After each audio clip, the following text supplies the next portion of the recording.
ہو گئی۔ رب العالمین نے فرمایا میرے خلیل یہ جو تیرا جوان بیٹا تیرے ساتھ کھڑا ہوا تیری دعاؤں پر آمین کہہ رہا ہے، میں محمد عربی کو اس کی نسل میں بھیج رہا ہوں۔ لقد من اللہ علی المؤمنین اذ بعث فیہم رسولا،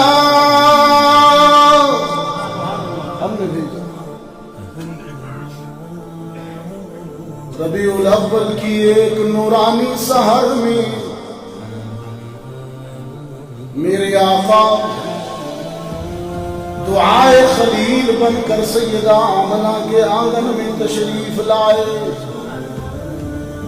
سیدہ آمنہ سلام اللہ علیہا فرماتی ہیں جس سحر میرے یتیم نے میرے مہمان نے میرے گھر میں آنا تھا، میں نے آسمان کی طرف دیکھا، ستارے اتنے جھکے ہوئے اتنے میرے صحن کے قریب ہیں، مجھے یوں لگا کہ میرے صحن میں گرنے والے ہیں۔ میرا گھر بقعہ نور بن گیا، میرا گھر خیمہ نور بن گیا۔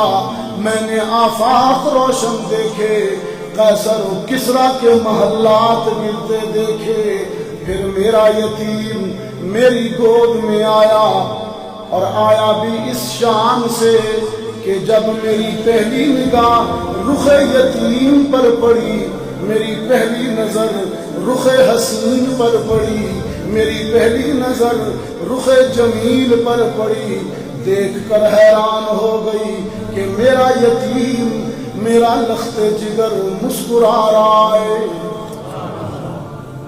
دنیا کا ہر بچہ، دنیا کا ہر بشر جب جنم لیتا ہے پیدا ہوتا ہے وہ روتا ہوا دنیا میں آتا ہے، لیکن میں نے دیکھا کہ میرا لاڈلا مسکرا رہا ہے۔ ان کی آمد ہے۔ سیدہ آمنہ سلام اللہ علیہا فرماتی ہیں کہ میں گود میں اٹھائے بیٹھی ہوں، اچانک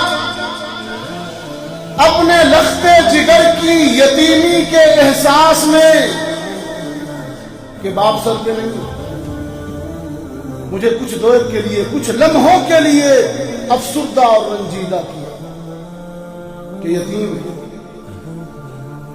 اگرچہ قرآن کی آیت بعد میں قلب رسول پر نازل ہوئی، لیکن اس آیت کا مفہوم تسلی بن کر سیدہ آمنہ کے قلب اطہر پر القاء ہوا۔ رب العالمین نے فرمایا الم یجدک یتیما فآویٰ، حوصلہ رکھیں، افسردگی کی کیا ضرورت ہے؟ یتیم ہے تو کیا ہوا، ہم پرورش کریں گے، ہم پالیں گے۔ ایک نام پر خطیب کہہ رہا تھا، رب العالمین نے فرمایا دنیا کے بچے گلشنوں میں، پارکوں میں، سیر گاہوں میں سیر کرتے ہیں، لیکن تیرے یتیم کی عظمت، تیرے یتیم کی شان اور تیرے یتیم کی بلندی کا عالم یہ ہوگا کہ وہ عرش بنی پر سیر کیا کرے گا۔ سبحان اللہ، سبحان الذی اسرا، کیا اسرا؟ یہ بچے تو سیر گاہوں میں سیر کرتے ہیں، تیرے یتیم کی تو سیر بھی عرش بنی پر ہوگی۔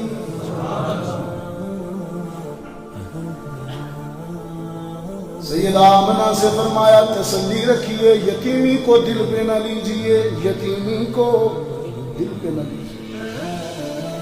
الم یجدک یتیما فآویٰ، دنیا کے بچے کھلونوں سے کھیلتے ہیں، دنیا کے بچے کھلونوں سے کھیلتے ہیں، لیکن تیرے یتیم کو ہم یہ وقار عطا کرنے والے ہیں، وہ اشارہ کرے گا تو چاند بھی کھیلا کرے گا۔ الم یجدک یتیما فآوى۔ قرآن کریم کے مطالعے سے جو بات سامنے آتی ہے وہ یہ ہے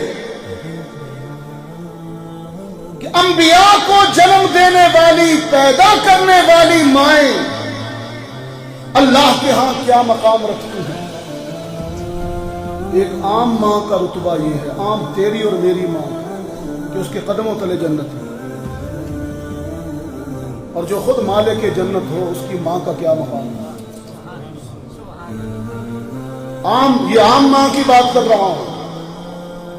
ایک صحابی کھڑے ہوئے، عرض کی اللہ کے رسول بتا دیجئے کہ میرے حسن سلوک کا سب سے زیادہ مستحق میرے جاننے والوں اور میرے عزیز و اقارب میں سے کون ہے؟ تو آپ نے فرمایا تیری ماں۔ اس نے دہرایا سوال، آپ نے پھر فرمایا تیری ماں۔ اس نے تیسری مرتبہ پوچھا اللہ کے رسول میرے حسن سلوک کا سب سے زیادہ مستحق کون ہے؟ آپ نے تیسری مرتبہ بھی فرمایا تیری ماں۔ ہاں جب چوتھی مرتبہ سوال دہرایا تو آپ نے فرمایا تیرا باپ۔ اہل علم کہتے ہیں